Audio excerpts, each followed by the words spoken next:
Fuck! Adam shouted. A slip drifted the alien equivalent of a pickup truck around the corner and through an alley, knocking a trash can to the side with a loud thump. Thankfully, both the machine gun's tripod and his boots had maglocks on them, allowing him to remain in place, standing in the back of the vehicle. Slip, where the hell are we going?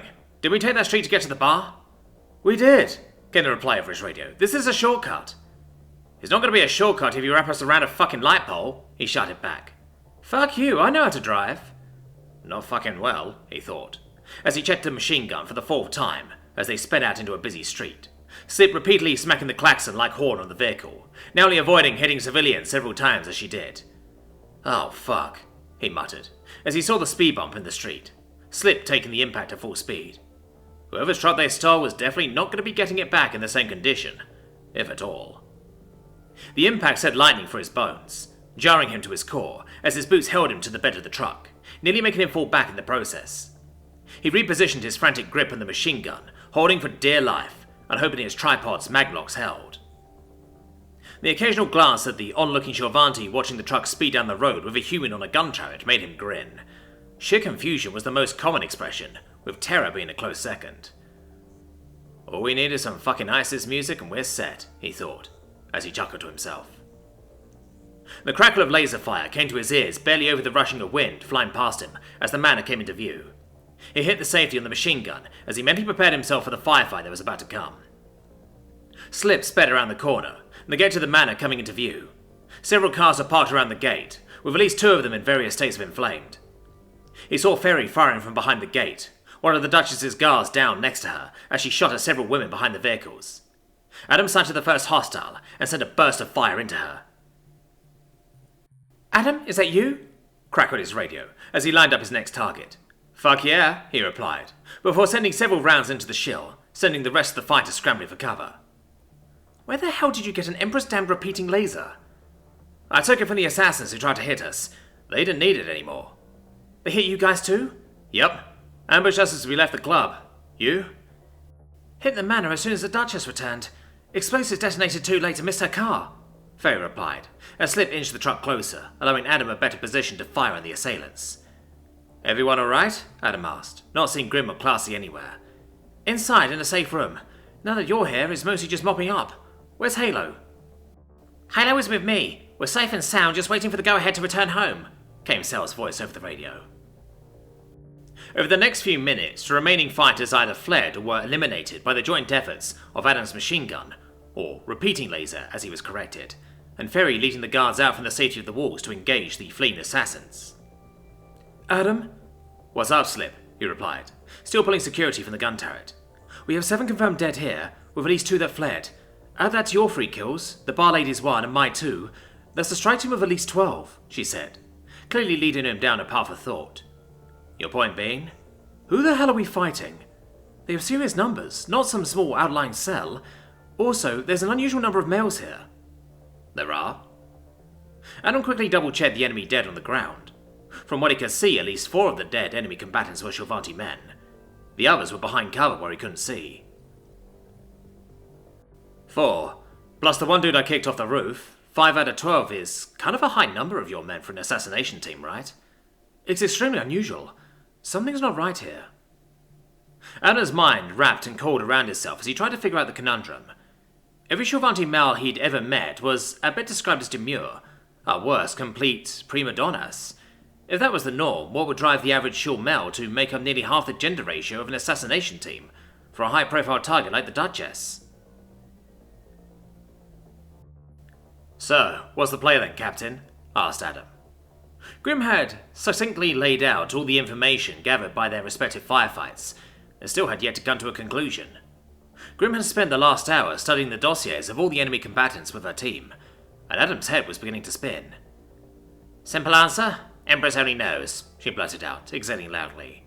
I can't figure out exactly why 5 stiffy fucks would get their dicks hard over assassinating our Duchess via shell. Maybe it's time for a break, suggested Sel, who had returned from her speedy trek around the city with Nixie less than 20 minutes earlier. We've all had a stressful day. I doubt they'll hit us again for a bit after that ass-kicking. Maybe it's time for a shower, a nap, and a cold blue grail. Seconded, muttered Popper, sleepily from her chair next to Grim. Ugh, muttered Grim, drawing a lilac hand across her face. Fine. You all know where you're bunking, get to it.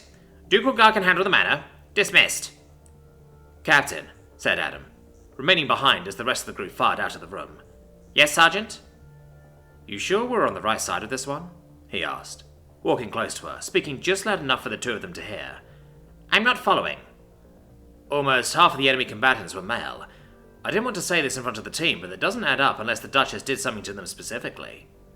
How do you figure? She asked, brows furrowing deeply. Men barely make up 1% of frontline troops in the Imperial military, right? If that. How is this relevant? She replied in a tired tone. I've seen situations on Earth where sex slaves escape from captivity, only to turn right around and hunt down the fucks that kept them hostage.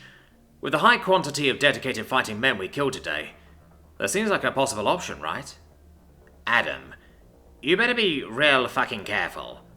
Talking about high nobles like that, even absent-mindedly, will lead to them grabbing you by the lips and not letting go. That's why I'm telling you, at a bare minimum, it's another lead for us to run down. Grim sighed deeply and turned her back to Adam, her broad shoulders sagging slightly as she exhaled. At the end of the day, as much as we're obligated to help, it's the Interior's job to investigate. We're just here to play bodyguard, she said, turning her head slightly to look at Adam over her shoulder. I'll keep it in mind, but it's time for you to head to bed. I'm sure the majority of my team is waiting for you eagerly.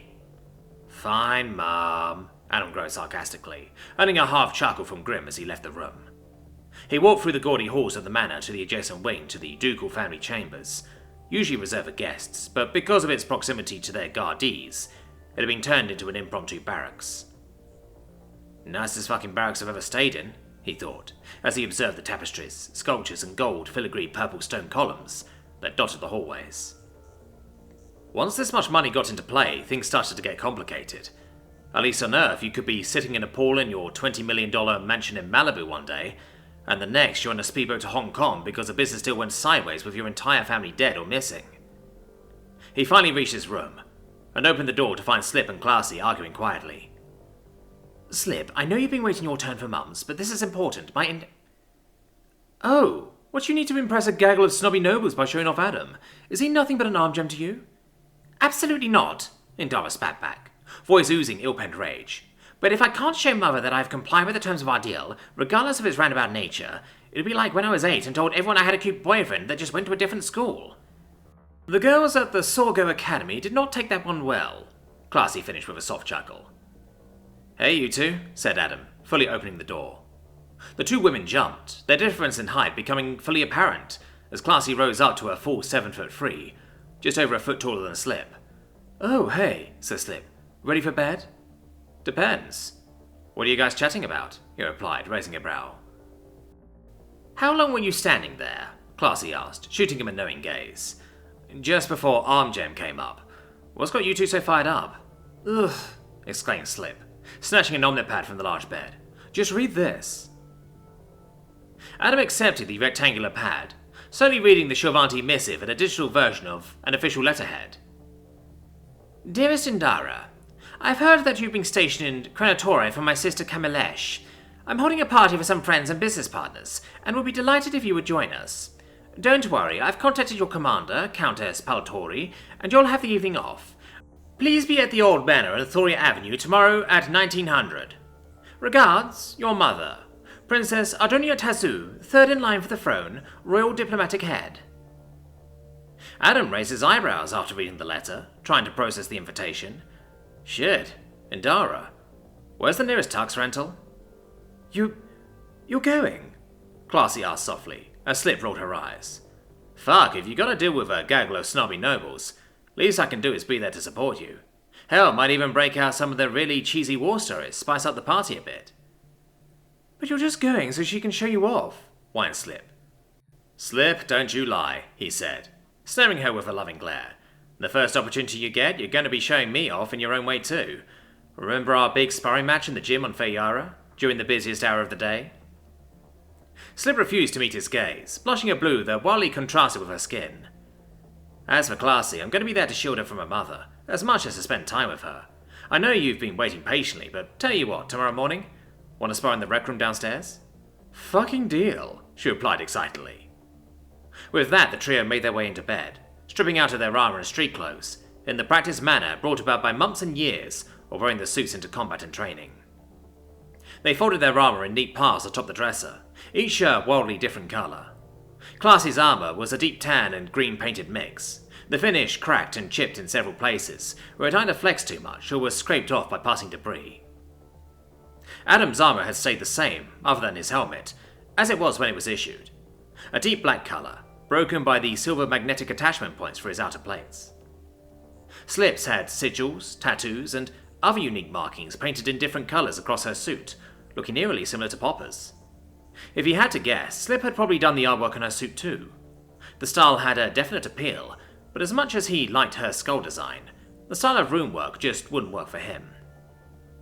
He sighed as he retreated from the dresser, and was met with the lovely sight of the two women both in bed waiting for him. Classy gave him a sly grin, and Slip eagerly patted the bed between them, smiling widely. Time for another night of overheating, he thought, as he crawled in between the two furnaces disguised as women. He couldn't complain as the lights dimmed, and he was held close by two women he cared deeply about.